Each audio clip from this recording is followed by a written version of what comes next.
నమస్తే, welcome to first edition. నేను మీ స్వాతి రామూర్తి. ఇక డీటెయిల్ చూస్తే ఫ్యూచర్ సిటీ విషయంలో రాజీ పడేదే లేదన్నారు సీఎం రేవంత్ రెడ్డి.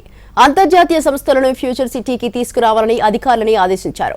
ప్రపంచ స్థాయి మౌలిక వసతులు, నెట్ జీరో విధానాలు అమలు చేస్తామని స్పష్టం చేశారు ఆయన. హైదరాబాద్లోనే కాదు, జిల్లాలకు ఐటీ కంపెనీలు వచ్చేలా ప్రత్యేక పాలసీని రూపకల్పన చేస్తున్నామని చెప్పారు రేవంత్.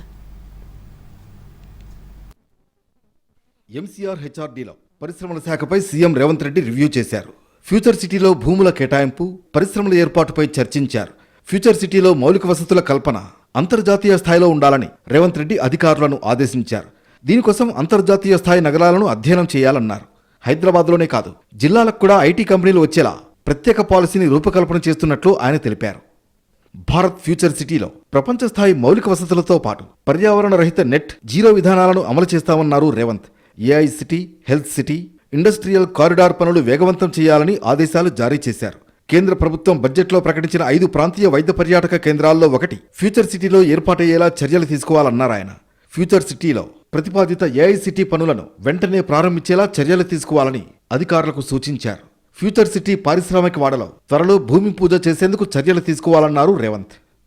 ఇన్వెస్ట్ తెలంగాణ పేరుతో పెట్టుబడుల ఆకర్షణకు ప్రత్యేక సెల్ ఏర్పాటు చేయాలని ఆదేశించారు సీఎం రేవంత్. రాష్ట్రంలో పెట్టుబడులు పెట్టేవారి కోసం ఎస్కార్ట్ ఆఫీసర్ వ్యవస్థను రూపొందించాలని సూచించారు. తమిళనాడు, గుజరాత్ పారిశ్రామిక విధానాలను అధ్యయనం చేయాలన్నారు ఆయన. 1500 ఎకరాల్లో డేటా సిటీ ఏర్పాటు చేయాలని, కరీంనగర్, వరంగల్, విజయవాడ రోడ్ల సమీపంలోని ప్రభుత్వ భూములు గుర్తించాలని ఆదేశించారు. ద్వితీయ శ్రేణి నగరాల్లో జీసీసీ ఏర్పాటుపై దృష్టి పెట్టేలా పాలసీ రూపొందించాలని చెప్పారు. 3 నెలల్లో ప్రభుత్వ కార్యాలయాలు టీ ఫైబర్కు కనెక్ట్ కావాలని దిశానిర్దేశం చేశారు రేవంత్.